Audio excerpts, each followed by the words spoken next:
Il est 13 h à Kinshasa. Madame, Messieurs, bonjour, bienvenue dans ces bulletins d'information.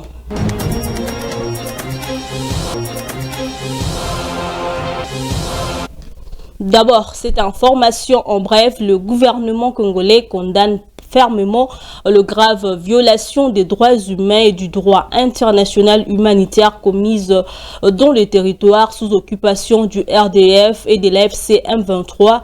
Plus de 300 personnes auraient été tuées au cours du mois de juin et juillet 2026, selon un communiqué officiel. De centaines de cas de viol, torture et enlèvement sont également rapportés. Les autorités promettent que les responsables et leurs complices répondront de leurs actes devant la justice. Et puis les pourparlers entre le gouvernement congolais et l'AFC M23 ont repris depuis la semaine dernière en Suisse, une rencontre destinée à relancer un processus de paix qui peine à avancer. Mais pendant que les délégations discutent, les affrontements se poursuivent dans l'est de la RDC avec des tentatives du M23 d'étendre davantage son contrôle territorial. Suivez.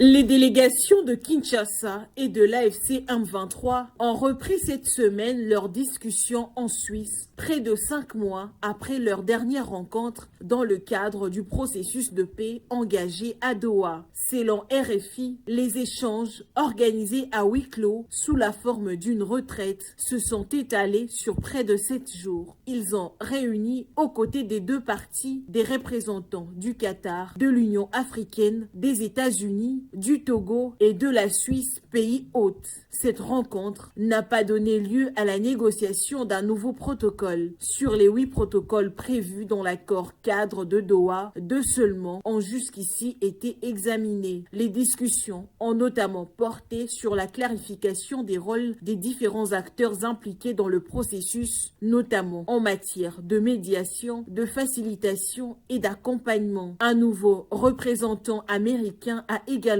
pris part aux échanges en remplacement du précédent délégué. 2 autres questions ont été abordées: les sanctions récemment prises contre des responsables de l'AFC M23 et le dossier des prisonniers. Sur les 15 détenus récemment remis à l'AFC M23, 9 figuraient sur la liste d'environ 800 personnes communiquées auparavant par le mouvement. Ces discussions interviennent alors que la situation sécuritaire demeure tendue dans l'est de la République démocratique du Congo. Des affrontements continuent d'être rapportés dans plusieurs zones, tandis que les positions des différentes parties sur le terrain restent éloignées. La reprise des échanges diplomatiques intervient ainsi dans un contexte marqué à la fois par la suite du processus de Doha et par la persistance des tensions sécuritaires. Un communiqué conjoint des participants est attendu ce samedi 22 août afin de préciser les conclusions et les éventuelles suites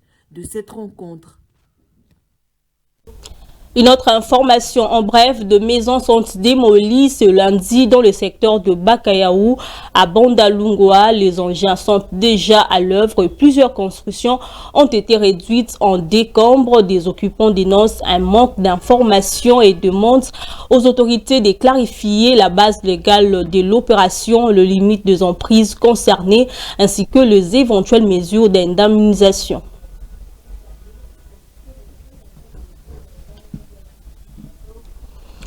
Et puis toujours à Kinshasa, l'insalubrité gagne du terrain dans plusieurs quartiers face à l'accumulation de déchets dans les rues et les caniveaux. Certains habitants plaident pour le retour d'une pratique autrefois bien ancrée dans les habitudes, les salongos, ces travaux communautaires d'assainissement qui mobilisaient les habitants autour de leur quartier. Une initiative qui pourrait, selon eux, renforcer la responsabilité citoyenne face à l'insalubrité.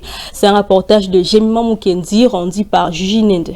Dans plusieurs quartiers de Kinshasa, l'accumulation des déchets dans les rues et les caniveaux est devenue un spectacle quotidien. Sacs en plastique, bouteilles et autres détritus jonchent les avenues, donnant à certains coins de la capitale un visage de plus en plus insalubre. Face à cette situation, certains Kinois se souviennent d'une pratique autrefois bien ancrée dans les habitudes, le salongo. Organisé notamment le samedi, le salongo réunissait les habitants d'un même quartier autour d'une activité collective d'assainissement. Pendant quelques heures, chacun mettait la main à la pâte pour nettoyer les rues, les caniveaux et les espaces communs. Premièrement, je pense que nous, Congolais, devons prendre davantage notre responsabilité. Avant même l'arrivée des services nationaux, nous devons nous-mêmes prendre l'initiative de nettoyer et d'entretenir nos avenues, nos parcelles et nos lieux de vente. Nous devons renouer avec nos anciennes habitudes de propreté et de contribuer chacun à notre niveau à garder notre pays propre. Message on a repris dans la gouvernement congolais pour na ba salon ezonga na ba vini na biso tozali. Ils ont d'abord un mec un peu pour tenir une réunion avec le chef de rue. Le chef de rue qui tient une réunion avec eux. Après ça, on marche à Sika. Genre que interpeller chaque membre à venir, chaque responsable de la parcelle est venu, qu'au cas où on constate devant ta parcelle, il n'y a pas un entretien, elle est sale, tu serais interpellé pour payer les amendes au niveau de la justice congolaise. Aujourd'hui, certains habitants souhaitent voir cette pratique renaître. Pour eux, le retour du salongo permettrait non seulement de maintenir les cartes, mais aussi de responsabiliser davantage les citoyens dans la gestion de leur environnement. Ils estiment que l'assainissement ne devrait pas relever uniquement des autorités, mais aussi de l'engagement de chaque habitant. Le retour du salongo apparaît ainsi pour certains comme une réponse citoyenne à l'insalubrité persistante dans les rues de Kinshasa. Et à l'approche de la saison de pluie, l'état de l'avenue Kulumba, dont la commune de Limete, suscite l'inquiétude des habitants de Kingabwa alors que les travaux engagés sur cette voie avancent à un rythme jugé trop long. Les riverains redoutent que les pluies ne viennent aggraver davantage la situation et retarder le désenclavement de cette partie de la capitale. Véronique Akapinga pour le détail. Connue comme l'une des principales voies d'accès vers Kingabwa Point Chaud, l'avenue Kulumba dans la commune de Limete reste dans un état préoccupant. Les travaux engagés sur cette artère avancent mais à un rythme jugé trop lent par les habitants. Ces derniers craignent que l'arrivée prochaine des pluies ne vienne détruire les ouvrages déjà réalisés et ramener la situation à zéro. À Kingabwa, nous avons un problème sérieux de route dont aucune entrée ni sortie praticable. L'unique grande avenue qui nous reste, c'est l'avenue Kulumba qui elle aussi traîne encore à être cheminée pendant ces temps. La saison de pluie approche et nous demandons au gouvernement de prendre en compte nos plaintes. Nous, habitants du Kingabwa, plaidons pour les manques de routes. Nous voyons des travailleurs mais qui n'avancent pas avec ces travaux d'infrastructure. Sur ces, nous demandons au gouvernement de prendre seul l'acheminement des travaux et de les laisser aux députés. Très fréquentée, l'avenue Kulumba dessert une zone à fort potentiel économique, marquée notamment par la présence de nombreux petits commerces. Face à cette situation, les habitants appellent à l'accélération des travaux, redoutant que les pluies ne retardent davantage le désenclavement de cette partie de Kingabwa. Ils espèrent surtout que les travaux pourront être achevés avant les fortes pluies. Et en international, pour finir, troisième détenteur mondial de réserve des phosphates, l'Égypte veut accélérer la transformation locale de cette ressource. Le nouveau complexe permettra de produire de l'acide phosphorique, un produit intermédiaire à forte valeur ajoutée, principalement utilisé dans la fabrication d'engrais phosphatés. Daniela Kalala.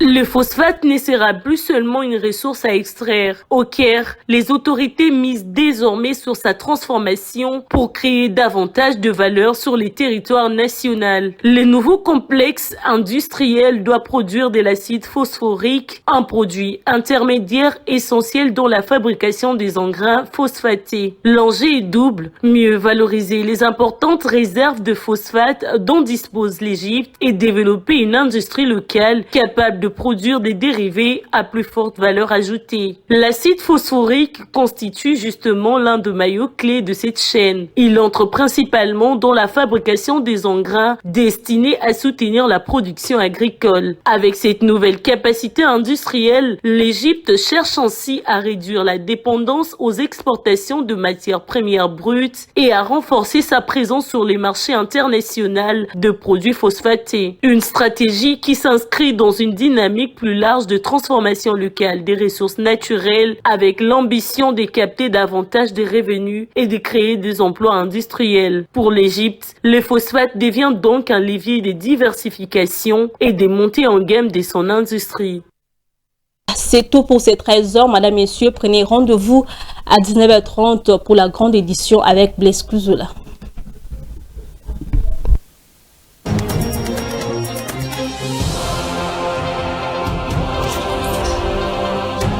Ça vient de paraître. Géopolis Magazine, la revue congolaise de ressources naturelles, mines et donc carbure et bois. Au sommaire de cette édition spéciale consacrée à la dernière édition de DRC Mining Week, après l'âge de l'extraction, voici venu l'âge de la transformation éditoriale signé William Albert Kalengai. Lithium de Manono, le Congo ouvre une nouvelle ère de l'industrie minière. Piana Mwanga, la cominière, reprend un actif stratégique au cœur de l'avenir industriel de Manono. Cheville ouvrière du secteur minier congolais, l'administration de mines se mobilise pour relever les défis de la transformation et de la maîtrise de la chaîne de valeur et d'approvisionnement. Rachel Punguluamba, l'amélioration du climat des affaires est la condition sine qua non pour attirer plus d'investissements dans le secteur minier. Toujours dans ces numéros et nulle part ailleurs, paradoxe, pays géologiquement riche à population pauvre, le vrai scandale, c'est notre reconnaissance de ce que nous avons, déclare Popol Mabolia, directeur général du cadastre minier, développement social et communautaire,